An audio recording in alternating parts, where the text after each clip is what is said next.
Welcome, ladies and gentlemen, to Autism Fridays with Christopher Cleveland. Welcome back to Autism Fridays with Christopher Cleveland. I'm your host, Christopher Cleveland. In local news, I am pleased to say that as of recording this, Grand County has had only 15 active new cases of COVID-19, while Carbon County has 14. Emory has 0, and Grand did get bumped back up to a high transmission status despite its lower case counts as of recording this episode. Nonetheless, if case rates like this keep up, or better yet, continue to decline, we should be back on track in no time to having a lower status of transmission.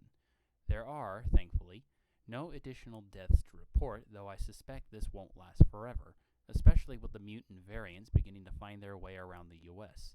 Still, it remains my hope that by the time those mutated strains reach Moab, we'll have what we need to counter them. That's it for the local news, so coming up after the break, the topic of this week's episode and more. Stay tuned.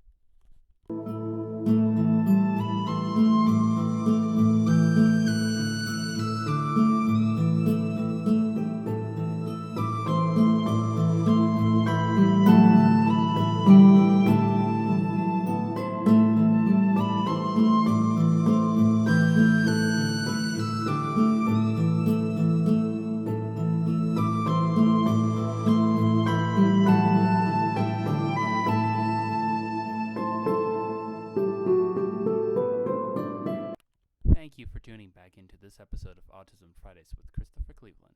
I'm your host, Christopher Cleveland. For today's topic, I wanted to talk about something that often slips people's minds in regards to safety awareness. That topic being labels. You heard right? Labels. See, in the autistic realm, labels are constantly changing.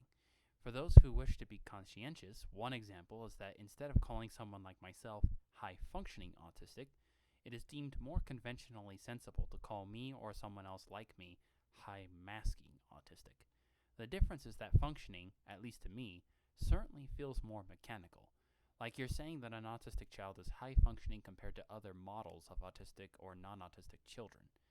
Masking, on the other hand, tells the truth about what is really going on, which is the child or adult's ability to mask their autistic behaviors to the general public and function as if they don't have the disorder.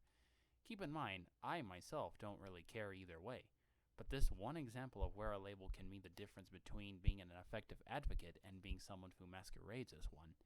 Furthermore, certain labels have stirred controversy within recent decades and not without good reason. Take, for example, a label that isn't verbal but does come up frequently in advocacy circles, that of the puzzle piece. Personally, like I said, I have no problem with it because of my own beliefs that the same power which lets us create symbols and labels also allows us the power to change their meaning for ourselves and our loved ones. Nonetheless, I did already do a whole episode about that and why I think that, so I won't get into that speech again today.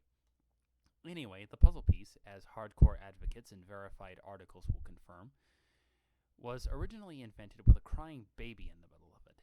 This last part has obviously been long discarded, but the implication behind the creation, that autistic people were puzzles to be solved, never quite went away. Furthermore, Autism Speaks, a primary proprietor of the puzzle piece symbol, has increasingly come under fire for funding studies that are regarded as efforts at eugenics, and their motto even declares a desire to, quote, eradicate autism everywhere. For those who are serious about advocacy, an acceptable symbol is the infinity loop with multiple colors, the rainbow loop as I like to call it sometimes. And I have even thought about tackling the inception of a symbol that's less, shall we say, singular and more connected. Something with a spiral in it would be a great example of this, as the spiral, in many cultures, has been used to declare that everything in the universe is connected to a singular center around which our lives revolve. It is then up to us, under these same circumstances, to find out how we might best serve this center's balance in our own lives. Bottom line, in life, we need to make sure that regardless of what we do, when we use labels, we are using them with the best of attention on keeping everyone safe in every way applicable and necessary. Think of why we have the stop sign in certain areas for a readily obvious example of a label that helps everyone who looks upon it. Coming up after the break, our simple meditation of the week.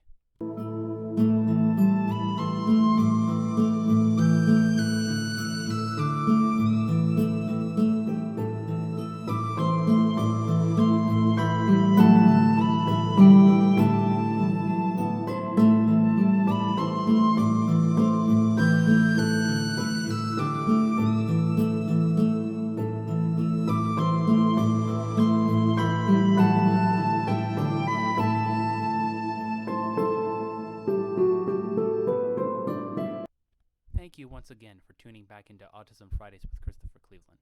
As ever, I'm your host, Christopher Cleveland. For our segment Simple Meditations, I wanted to check up and see how everyone is doing in their meditations. I'm sorry I didn't say this sooner, but please remember to stretch and relax any tensions you have in your body before you start a meditation, or else the results might not be favorable.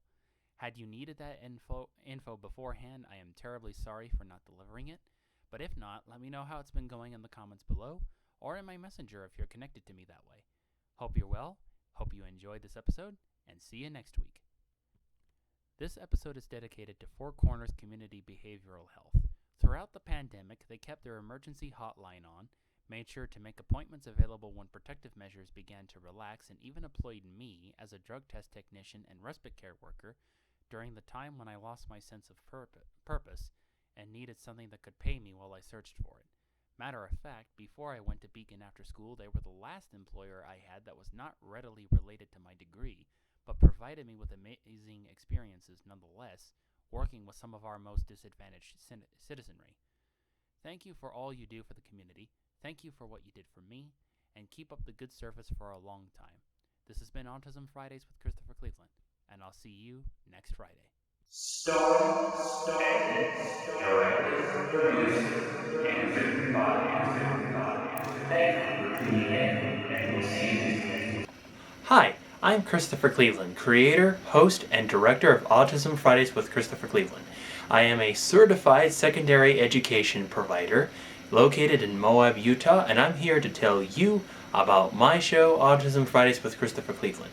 If you wish to have optimistic, educational, humorous, fun content which holds ideas for age-appropriate discussions for your autistic child or other relative about the COVID-19 crisis and your state's related efforts to curb its spread, subscribe to my YouTube channel or join the Facebook group Autism Fridays with Christopher Cleveland today.